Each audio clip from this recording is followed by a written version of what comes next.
Home stretch, guys. Floor 76. Professor Hassis is an Avenger who will cast a spell on you that makes a Reaper appear on your character, and you have about 140 seconds to beat him.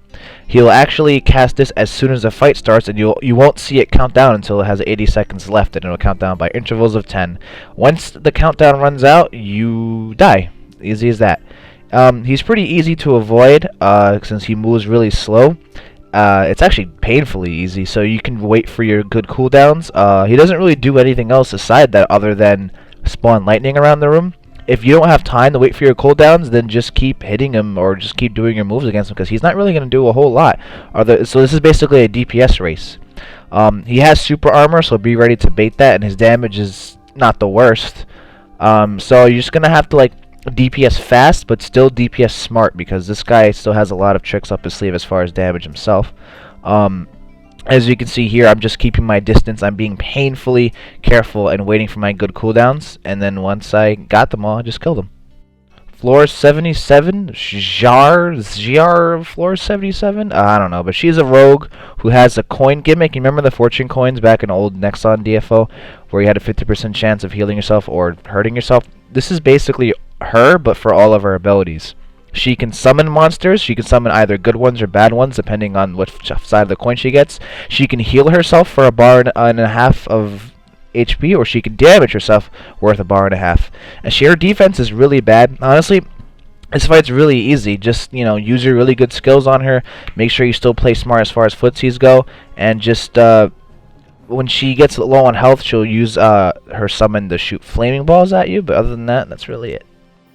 Floor 78. I swear they don't want me to say these names. He's a Spitfire who does the move that summons a special force move, the Black Roses, the one that summons all the gunners to shoot for him. But the thing is, it's actually really easy about this. The thing is, they only follow him.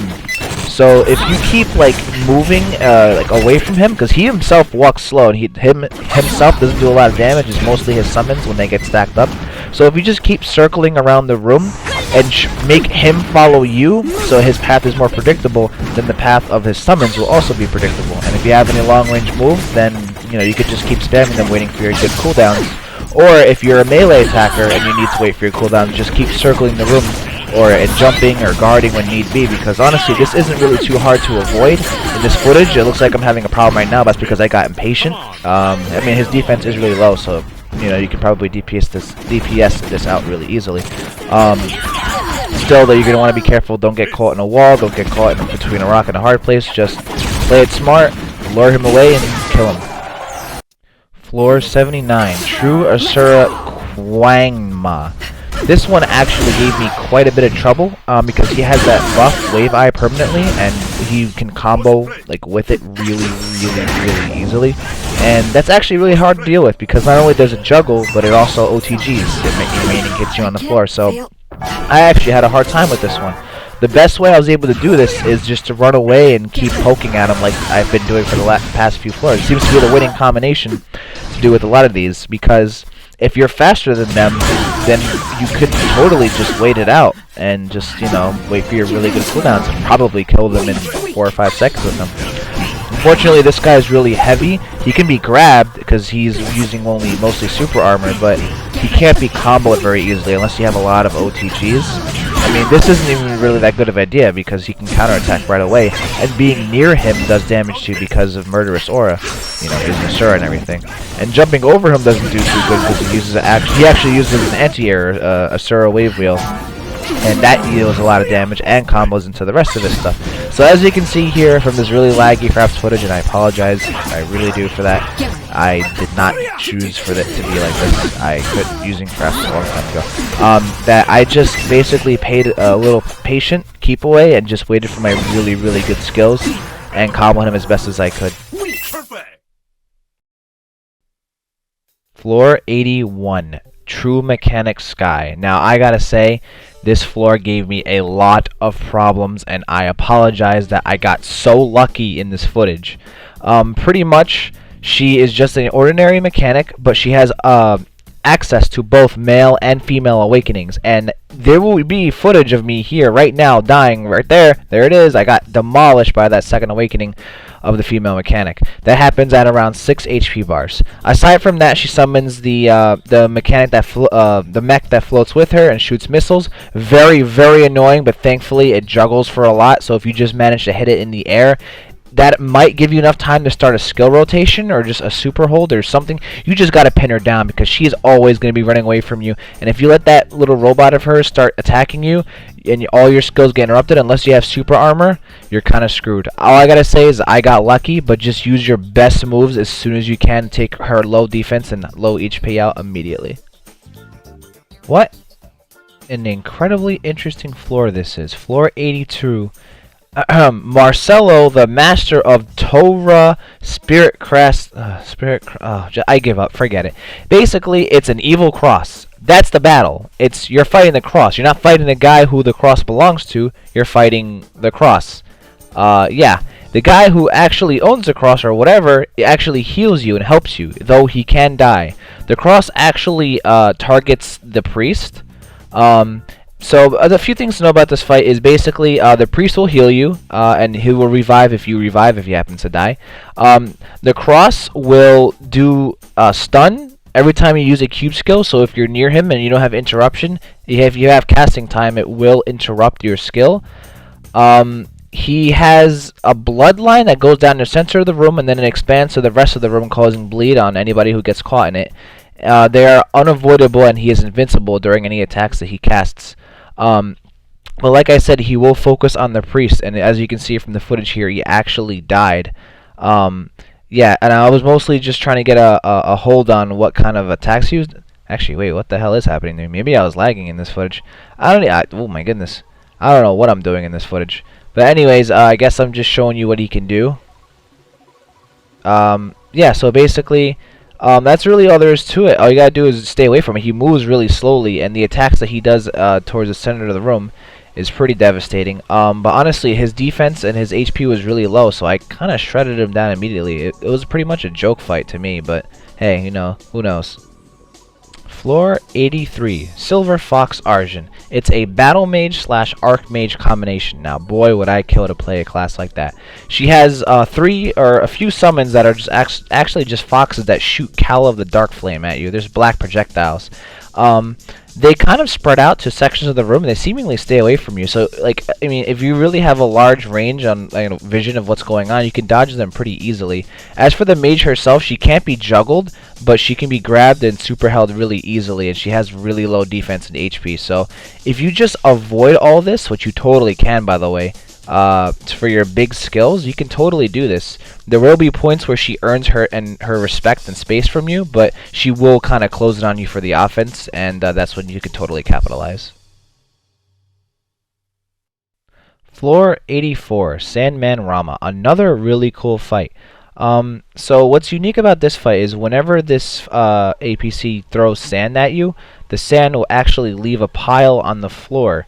And the same thing happens whenever you hit her. She actually bleeds sand. And this sand not only will attack you if you stand over it, but if there's enough sand on the floor, she will actually use up all the sand to summon a monster. And during the time that that monster is summoned, she will gain access to Junk Spin. She will also do a shockwave to the floor that makes all the sand stand up and attack, as you're seeing here in this footage. Her defense is really low, though, so you can probably take her out really easily as long as you just stay away from the sand. It can't be too hard. This one should be easy peasy if you just burst her really hard right in the beginning. Floor 85, Ghost Hand Chai. This is just a Defiler, basically Necromancer, except her skills work a little differently. She has two main ones. She has one where she takes a hand and it hits you straight from underneath, which will slow you down and lower your jump height. And then she has the one where it's like the scythe that hits in front of her, but instead it hits actually at a distance in front of her, so she can use it as a range attack.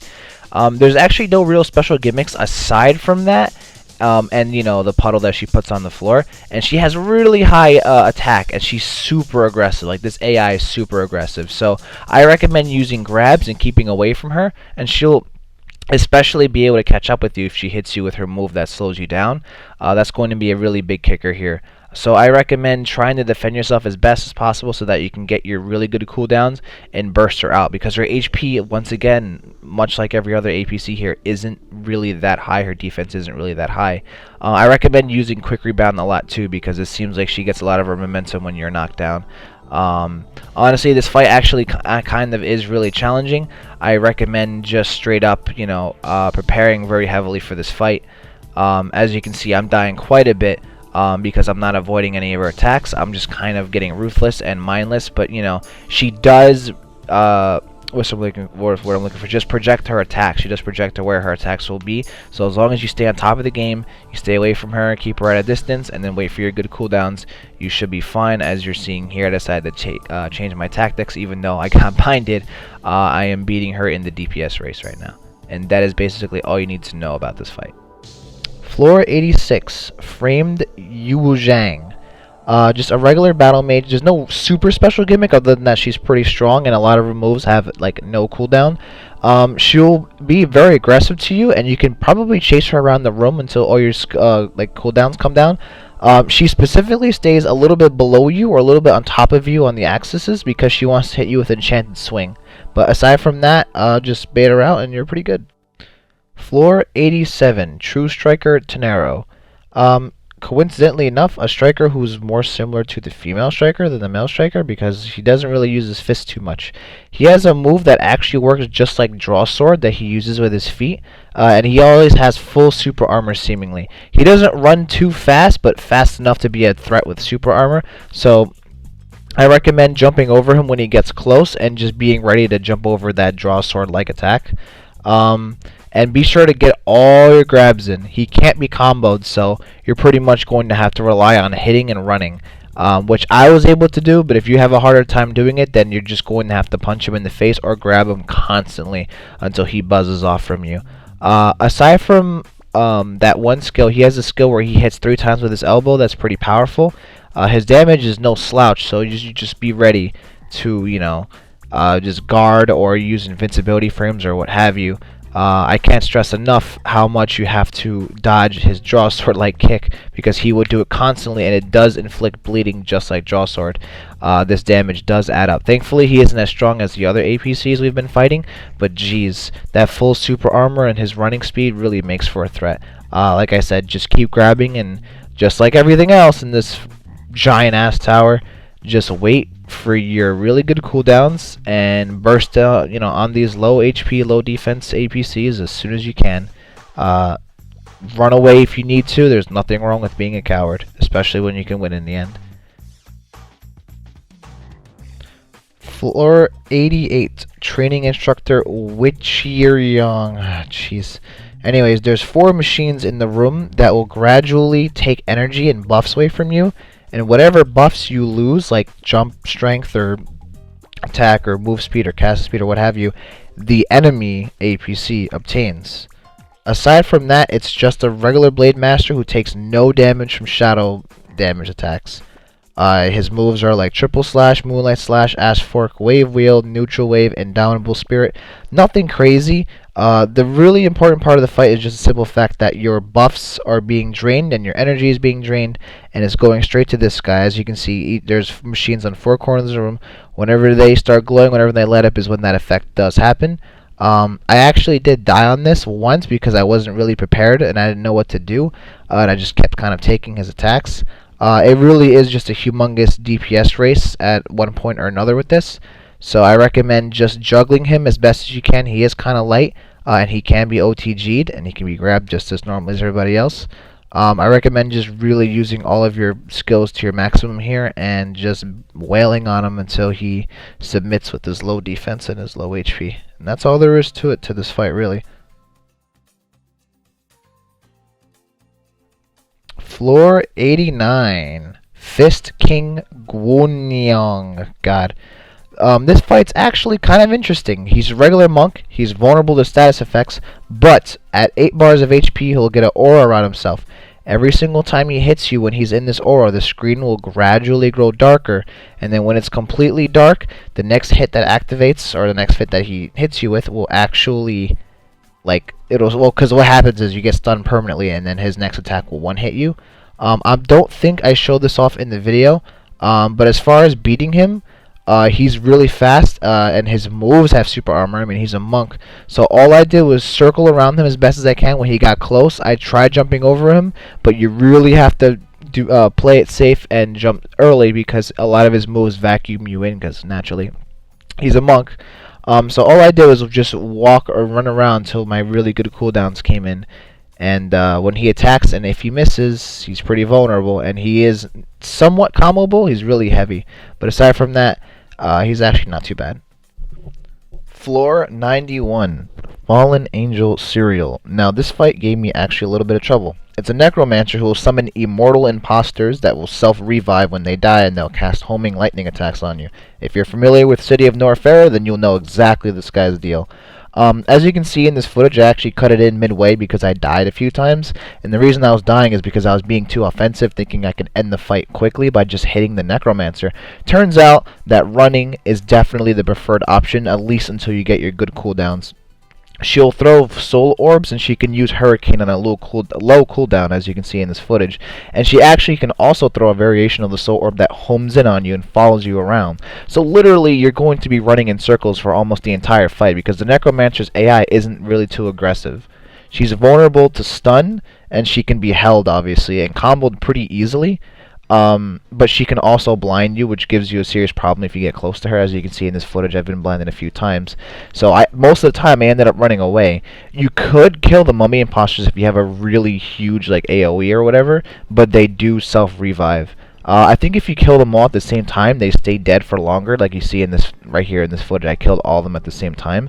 And then all that's left is to deal with the Necromancer. I managed to get lucky, but I think it won't be that big of a deal for you guys. Floor 92, Awakened Baron. It is a soulbender with full super armor who actually has a pretty aggressive AI and puts down, you know, the soulbender's ghosts. He also uses Moonlight Slash, has an incredible attack speed. You don't want to get caught in his circles. If I were you, I would maybe have him put his circles down and then lure him away from them, because you do not want to fight him when you're in the circles. He also has a random chance of inflicting sleep or bind, or like the one that holds you in place for a while on anything. And I'm not really sure what triggers it, and he doesn't really telegraph. It happens right here to me. I get binded in his Ice Saya, and I ended up dying right away. So if I were you, I would actually end up running away. I mean, it's hard to run away from him because he's really fast, but you can grab him out of his super armor, or and then just keep him busy waiting for your good cooldowns. You don't really have to worry about standing in Brahmin, the green one, too much. It's the blue one, the ice one, that does the damage and freezes you. Other than that, his Ghost Slash has like kind of a bigger reach than usual, and he doesn't really do any other moves of note. So it's a pretty easy fight if you be careful. Floor 93, Meteorite Mesotheria. Now this fight has potential to be really, really hard, or it could be actually not that bad, depending on your class and depending on how you want to approach it. For me, at the beginning, as you can see here, this ends up in me dying, but the entire room is just raining meteors, and herself can cast a volcano move, and she can constantly phase shift, always. And this is all on top of the meteors. Like, she's not casting those, that's just happening. She can actually cast even more meteors and Halloween Buster without it being interrupted. Like, her cast time won't be interrupted. As you can see here, I'm trying to be offensive, but obviously, as you can see, this is just not the right way to go. I'm going to constantly get hit by the meteors and everything else she's putting down. Her AI herself kind of switches from being really offensive and all up in your face, and then she just kind of backs off and starts running away. Probably only when she starts casting for the volcano. So what I ended up doing was, as you can see, I've shifted my battle plan, and I just ended up playing defensive, waiting for my good cooldowns. I mean, her defense and her HP is really low still, so I only hit her when the coast was cleared. I knew I could get away with it. I used projectile or range moves or AoE moves to hit her. But as you can see, even if I wanted to start comboing her, she just keeps doing phase shift, and you can see multiple straw dummies on the stage. There is no limit to her phase shift, and it was an incredibly low cooldown, as you can see. So don't do long committing moves. Don't do moves with long hits or long animations. Just do one strong one and done attacks.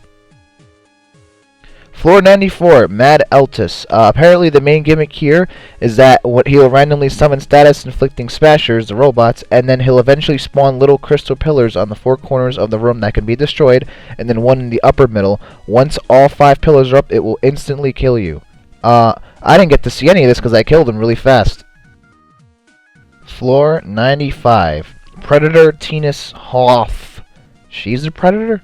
Thought it was the other way. Well, anyways, she's a battle mage. When the fight starts, you get kind of like a mana shield, as you can see right here from the footage. I have a mana shield, the same effect as hers. So, it's actually a really cool idea. So when she hits you, your mana goes down. As you can see from the footage, I'm actually letting her hit me, so I can just show you how my mana is going down each time she does Sky Assault. All of her moves have no cooldown, and she's a battle mage, so she has all battle mage moves. And she has full super armor and runs pretty fast. And her AI is super aggressive. She loves spamming the uppercut, or Sky Assault rather.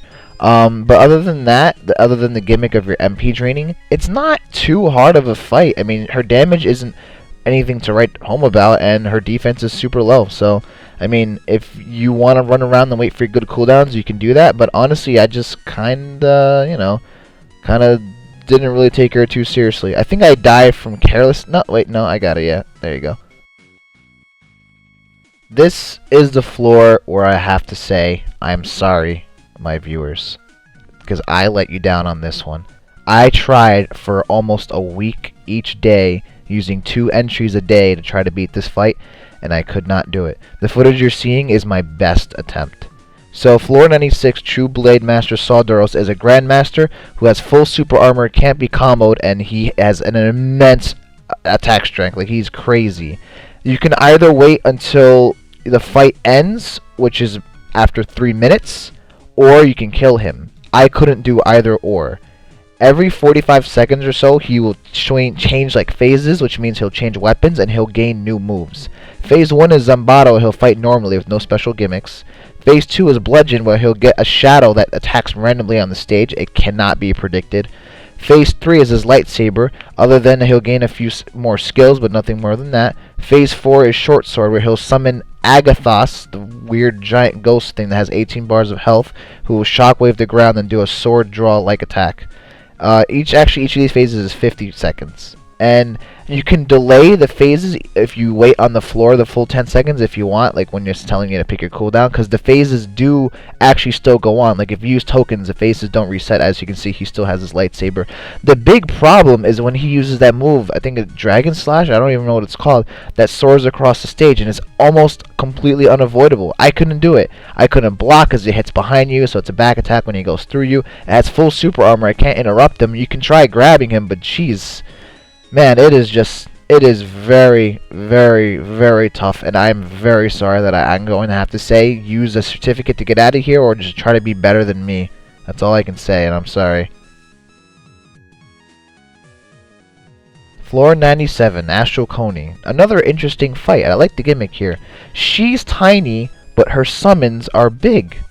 And that's basically the only gimmick, is that her summons are big, and all of her spells are also very big, but she herself isn't that big. Fight's actually really easy. She has low defense. If you have like a lot of grabs or AoE moves, then just keep hitting them and try to out DPS her before she DPSs you. Don't think running away is that easy of an option here. A pretty easy fight. Floor 98, Board Marcello. It's just an exorcist who can summon up to 3 tortoise, or the tortoise summons, but they're really easy to kill. I tried to just like sandbag him and just kind of let him do his thing. His AI isn't very aggressive, it seems. He doesn't really want to attack me too much, and he doesn't run too fast. His damage isn't particularly fantastic, except for that one move he just did to me and actually killed me, but that's what I get for trying to show you what he can do. Other than that, his summons are really easy to take care of, so you don't really have to worry about that. They hold you if they touch you, by the way, if you aren't familiar with exorcists. Like, if they jump onto you, they can hold you in place. And what a badass exorcist that can use monk moves, Hurricane and Roll. How about that? But yeah, that's about it, all there is to this fight. This one is a doozy. Floor 99, reinforced human Taruxia. Wonder if that means she's artificial in some way. In any case, she's a striker. She's actually a few subclasses. She can use a lot of EX skills, which is what she does in this fight, as you can see. And she has very, very low defense and is very susceptible to hit stun, meaning you can combo her very easily. She's not juggleable, but what I'm saying is she has a lot of hit stun, which means you can like hit her when she's standing up, and then she'll flinch for long periods of time, more so than usual, anyhow. However, she has extremely high attack power, and she has a lot of light resistance. She likes to approach from the Y-axis. She let's just say she destroyed me. She destroyed me. So I think I used up all my tokens. As you can see here, one hit from her was enough to bring down half of my health or all of it, especially if she used one of her grappler moves. So I slowly changed my strategy to keeping her pinned down or just grabbing her and keeping her away from me. As you can see, whenever I got hit from one of those moves, I got stunned, and when you get stunned, you hope you're mashing real hard. If you want, my strategy I would suggest is running away, waiting for your good cooldowns, but this is more useful than usual because she has super low defense. You'll see soon I one-hit her with one of my moves. And use quick rebounds to the best of your abilities because she's going to be spamming moves. But aside from that, best of luck, guys. This is it, guys. Floor 100, Godly Sword Yang Ul. And despite the name, not that hard of a fight, at least in my opinion, for both my Blade Master and my Sword Master. He'll start out with a few skills, but he'll gain more the longer the fight goes on. And it's not that he has full super armor, it's that he's actually eating items that gives him super armor. So there will be moments in the fight where he actually doesn't have super armor, but either way, he's almost impossible to combo or juggle. You could do so with little grabs, but that's about it. Around 30 seconds, he'll gain the ability to actually cross you up, aka teleport behind you, like Akuma style. But aside from that, that's the only real threat about him. He's not too bad of a fight, especially because he's really slow. The rest of this footage is me getting the Seal of Despair, and showing you everything about that. But I just really want to thank you guys for sticking around for all 4 episodes. This series should have not taken as long as it did to finish. That was me being super lazy and being really busy with life and whatever to do all 4 parts of the videos. It was a lot of floors to commentate, but honestly, that should have been no excuse. This was all my fault that it took so long. In fact, it took so long that Tower of Despair isn't even really highly regarded anymore, and people don't even really bother with it anymore. So, I mean, you can still do it if you want to get epics, and maybe sell the Seal of Despair. They sell for about like 2 to 3 to 4 mil right now. But yeah, as you can see from the footage, I'm showing you that I got the material called the Seal of Despair, and I could use it to buy the the potion. And then you can smega or megaphone rather to say, hey, you know, I'm selling it, yada yada, 3 mil or whatever. And if someone buys it from you, or don't buy the seal, but they buy a service from you where you get them the pot and then you trade it to them, it's on them to open it because the money to open it isn't required from you; it's required from them. In any case, it's 5 mil to open it for yourself, and it's 40 mil when you trade it for them to open. All it takes for you to get it is the Seal of Despair. But yeah, it's so irrelevant now that Tower of Grief was not only announced, but there's already footage of it that you're seeing here. That's just floor 1. So this is like the next level, and apparently the reward for that is 85 to 90 pot. We aren't 100% sure as of yet.